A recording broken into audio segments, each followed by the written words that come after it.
So as you guys know, I'm getting ready to head to Canada, so I wanted to make sure I got a vlog out to you. And I honestly have files and files and files of footage that I just haven't used. So today I'm going to show you again how to make the siphon, since I didn't do a fantastic job of framing that. But anyway, I'm going to release this a bit early for you guys, and I plan to shoot a bunch of footage when I'm in Canada as well. And if you're going, make sure you come and say hello. As always, thank you guys so much for your continued support. Make sure you hit that subscribe and notification bell so you don't miss any of my upcoming videos. I've got a lot of exciting things planned for you guys, including the inside of the greenhouse, overwintering my pond plants, overwintering my carnivorous plants, as well as various things in the fish room. And as always, your comments and suggestions really do dictate what I choose to film. So let me know below what you guys would like to see. And again, thank you for the continued support. Let's get started. Hey guys, welcome to the fish room. I'm Rachel O'Leary, and today I have a lot of busy work to get done, stuff I've been putting off. I need to finish making these siphons. I need to unpack this food in random odds and ends order. I leave for Canada in about a day, and I need to also clean all the tanks and feed all the tanks, as well as finish making my materials list for building the inside of the greenhouse. And I probably won't show you guys that because it's going to be a lot of me walking around with a tape measure and a piece of paper. But I know that I didn't do the best job of framing my video of making these siphons, so I thought I would finish making them today. So this is the tubing cutter. Yes, it can be used for copper, but it's also perfectly appropriate for stainless, PVC, CPVC, pretty much anything else. And all you do is push it on, tighten it, and spin it. Then continue to tighten and spin. And it just forces a whole groove through the PVC. And the reason, as I mentioned in my other video, that I like this is that when you use something like a hacksaw, it leaves a really rough edge that you have to peel off or sand, and this does not, and it's really simple. I'm pretty lucky that my husband is a metal worker, as well as does a lot of plumbing and that kind of stuff. So we have all these cool little gadgets around. You can see it just does a nice, super clean cut as I fling things about. So let's see. I need to make a few more cuts. You know, I don't really get too detailed with my measurements here because PVC is so easy to cut. Basically, you need a really short piece to connect the tops.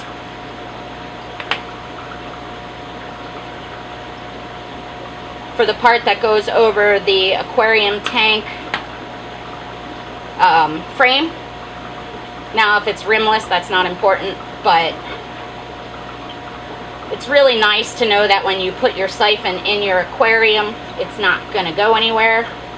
Especially for me when I get distracted all the time by all the fish in all the aquariums, or interesting spawning behavior, or just someone being beautiful. It's really easy for me to walk away from a siphon and just forget about it. And I can't tell you how many times I have flooded the fish room floor, and it's actually pretty embarrassing. I have water sensors, but they only work if you install them, and I generally can't be bothered. Alright, so the first thing I do is I take 2 of these 90-degree elbows and just press fit. Now I push, oops, I didn't do a very good job. And just press fit them like so.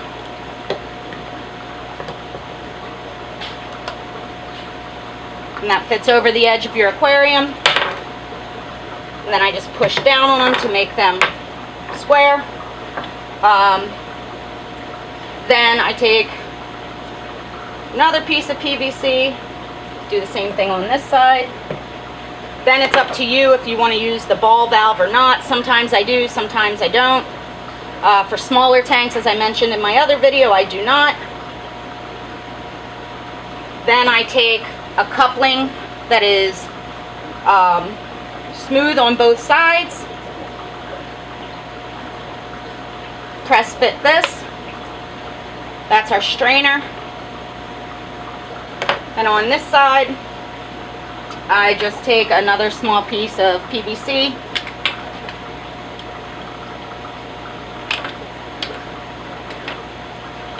As you can see, one of the couple of foot long pieces of PVC can make quite a few of these. I think I plan to make 5 or 6 of these this time, and I think my total bill with everything is about 15 bucks. It's really cheap. And again, you know, I know this isn't going to apply to everyone, but I certainly like making things like this to make my life easier, because I have very, very, very little free time, extra time to mess around with stuff. And if there's anything I can do, even if it costs a little bit of money, to make my life easier and more streamlined, I'm all over it. And this is one of those things. Then we put it, we put it on the other side. Again, press to fit. Then I take one of the couplings that is threaded on one side, press fit on the other, put that on, and that's what I hook this to. And this is just a barbed fitting so that I can use variable size hosing that I can push in. So here we have a siphon for probably a 20 long or a 30 for about a 50%. And that's one down. And as I mentioned, I did not, you can see how variable these are. Like if you wanted, you could just have a whole bunch of these set up, or just a whole bunch of cut PVC, where you could then just pop this out and put in a different size. So yeah, it's that easy. I'm gonna put away my food real quick, and then I'll come back to making these. So I tend to keep GVG mix on hand, which is the mix of flake food and freeze-dried foods. I like this stuff to feed to my fish that are fully quarantined, that don't really need a special diet, you know, that aren't requiring anything in particular. So I keep that in stock. I keep the Ceramicron in stock. It's a great fry food. I keep the O-Nip, which you guys know I love. Keep that in stock in a couple of different sizes. This is all O-Nip.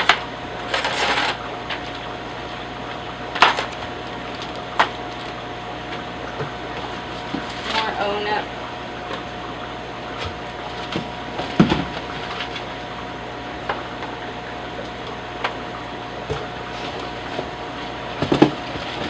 And then I keep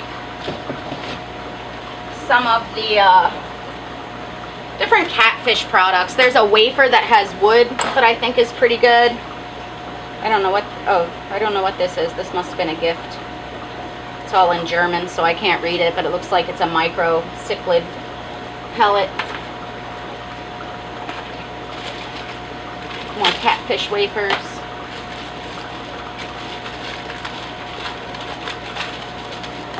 You know, and my focus is never selling food.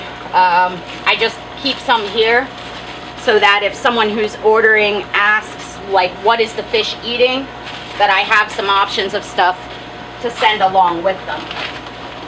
This is the quantity I buy O-Nip tablets in. You guys have seen me walk around with my bucket before.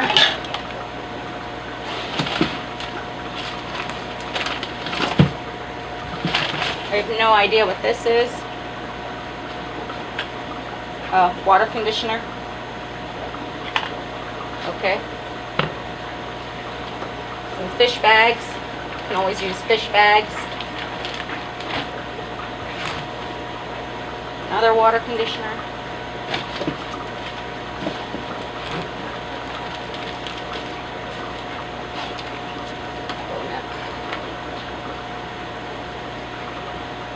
Huh. This is an algae-based stick-on tab for big catfish, and what I like about this is that even though it contains wheat, the very first ingredient is spirulina. So that means it's actually an algae diet, which, as I've talked about a lot in the past, you know, is a pet peeve of mine. I don't know what this is. Oh, filter media. Ah.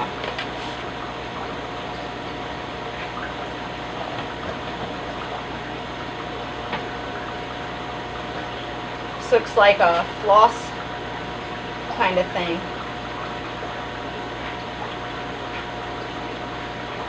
It says, due to its structure, it keeps its shape and can be washed out several times for lastingly crystal clear water. 1 ball per 8 gallons in the filter chamber. We'll try it in the big boy tank. As I've mentioned before, those guys poop Lincoln logs. We'll just shove some in there and see what happens. Save the rest for later. As you guys know, I use predominantly sponge filtration in my fish room.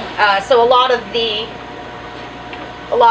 filter medias I just don't bother trying, because I think I have, well, I have canisters on the big boys.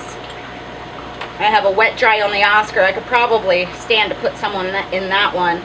And then I have a canister hooked to my corner matin filter in my 150. But everything else in the fish room is air driven. So really unnecessary for me to purchase filter media. And what I use in my canisters for the most part are sponge blocks, which you just have to rinse really well. I mean, they last forever. I do end up replacing them eventually. And then ceramic media, either lava rock or ceramic rings.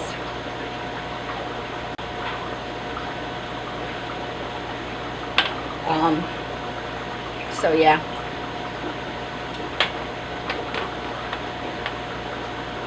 So today I haven't gotten to my emails yet because it's just,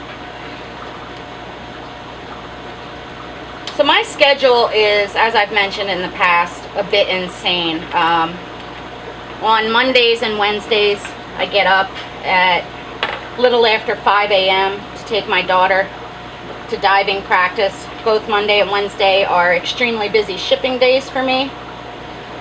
So I generally ship fish or pack fish and then take them to FedEx for about 7 hours. And then I have to be done by 3. That's when my kids get home from school. And then I have to take my other daughter to color guard practice and then softball practice, and then pick them both up. Their practices end at different times, as well as cook dinner.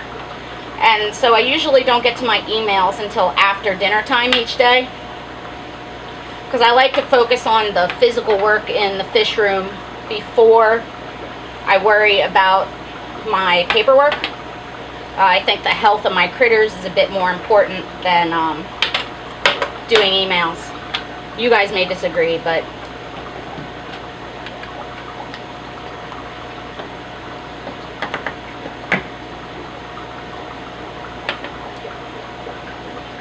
so there's Fluval hit me up this week, and they are doing like a social media drive and contest centered around their bug bites diet, and that's the one that utilizes black soldier fly larvae. And they said that if you put a video of your fish eating their food, or shoot a video of why you want to try the food, and then put it on their Facebook page using some hashtags, which I'll put below, I'll put the entire concept below, then they will give away like $2,000 in prizes or something. I think it's an FX4, a bunch of other stuff. But the other thing is that they said that to my fans, I can send out 100 free samples. So if anybody is interested in getting free samples of Bug Bites, which, what am I doing here? Which I do actually, that's the wrong size. I do actually think is a really good diet. Let me know.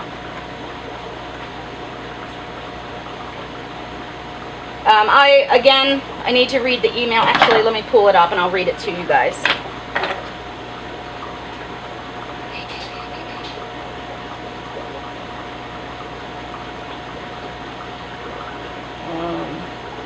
They chose about 20 YouTubers to promote this. They would like to promote the Bug Bites. And it says it will give the winner a free Fluval FX4 and a selection of the foods, as well as samples of the foods to 100 of my followers. They want a short video, and we could win $2,500 in Fluval product. You need to use the hashtag Fluval Bug Bites in the title or the description to be entered to win the prize. So you can go to the Facebook page at Fluval, the Twitter at Fluval Aquatics, or the Instagram at Fluval Aquatics. Why not, right? Can't hurt.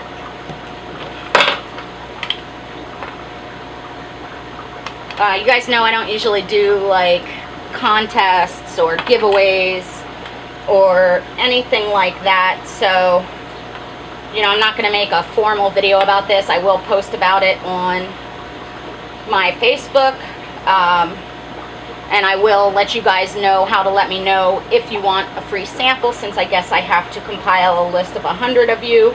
I also had the idea to just go and pick the last 100 customers that I have and have them sent one.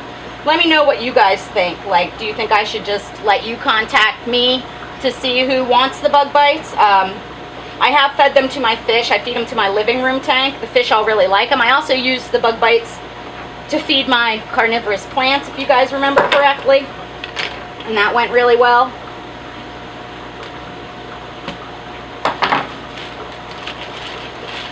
So since it looks like I have one of the wrong size, this is, I guess, all the siphons I can make for today. So I'll just clean up my stuff, put it away. Oh, I need to do this.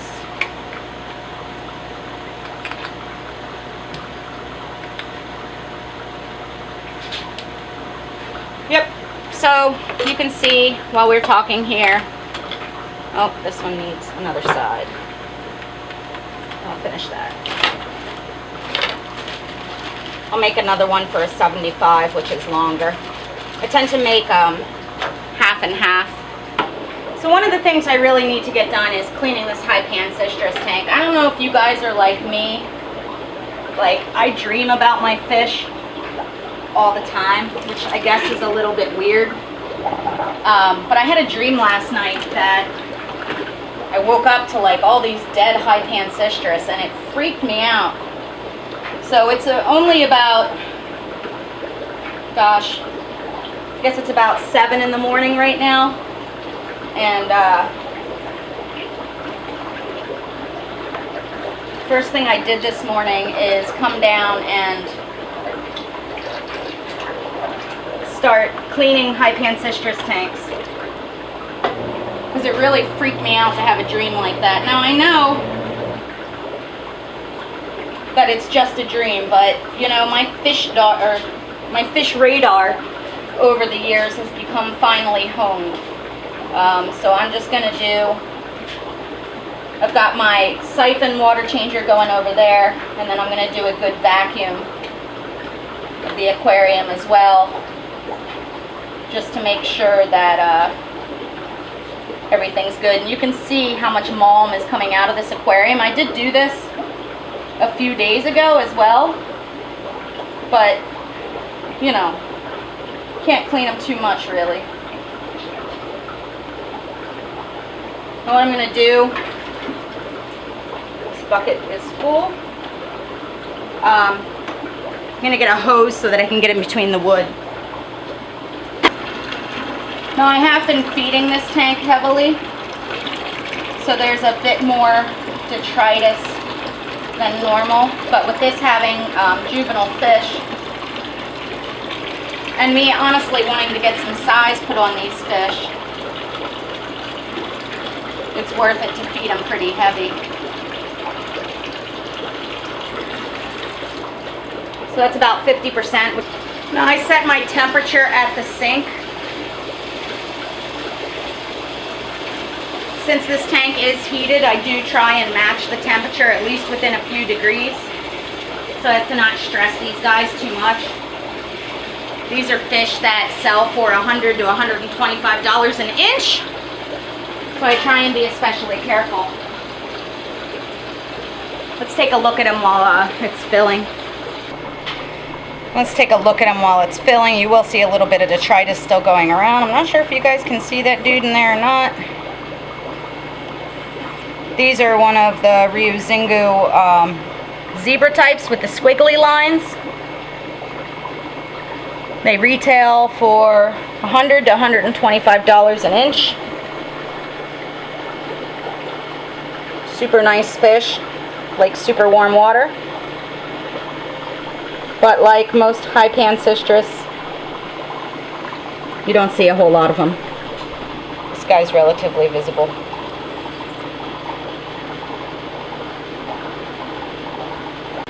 Also in this aquarium I have my new Pinoculus L306, which are absolutely gorgeous. They're a wood eater. Pretty much all throughout this aquarium, in all the nooks and crannies, you'll see tails sticking out,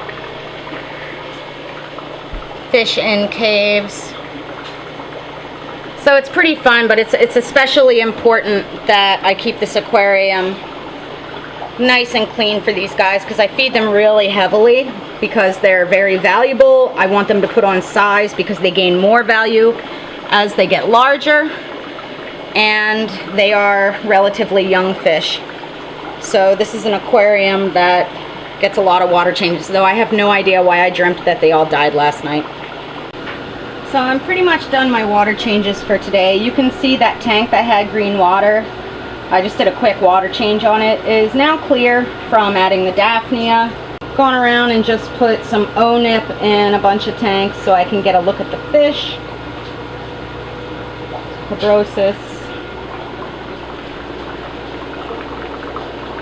bumblebee gobies, Esky rasboras, they're stunning. Ember tetras, see how nice their color is.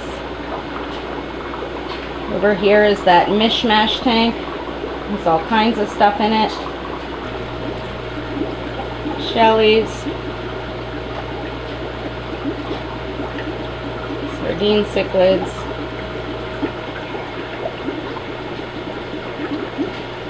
Dwarf pencils and dwarf hatchets. Super cute. Super red ancistrus. They're looking really good, and actually a bunch of the babies are getting to pretty decent size. Of course I don't see them right now, but the apple snail babies, you can see one on the end of that piece of wood. Put on some good size. See mama longfin ancistrus and the rainbows. Looks like the little baby plecos are going to be leaving the cave soon, but what's really interesting, if we can see, is that this longfin dark male has both albino and normal babies, and when they emerge we'll be able to tell pretty quickly whether they have the longfin gene or not, but you can see that they're just about food seeking. Kriegi tetras and Hastatus. Kriegi tetras and Hastatus cories. So stinking cute. I actually can't believe I haven't sold all of these yet because they make such a great pairing together. Oh look, the rare sighting of a 173B high pancistrus. You can see how gorgeous they are. Swarm of pygmaeus. So stinking cute. Captain Cranky Pants disapproves that he hasn't been fed.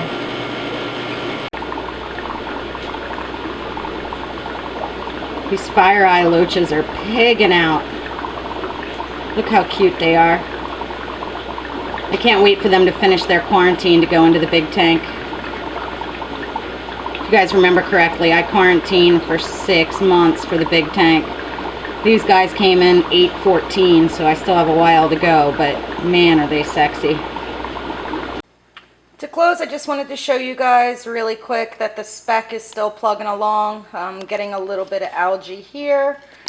I may add some more shrimp or maybe some Amano shrimp to deal with that, or maybe I should just maintain the aquarium. Anyway, thanks again for watching. Let me know below if you guys have any comments, suggestions, or questions.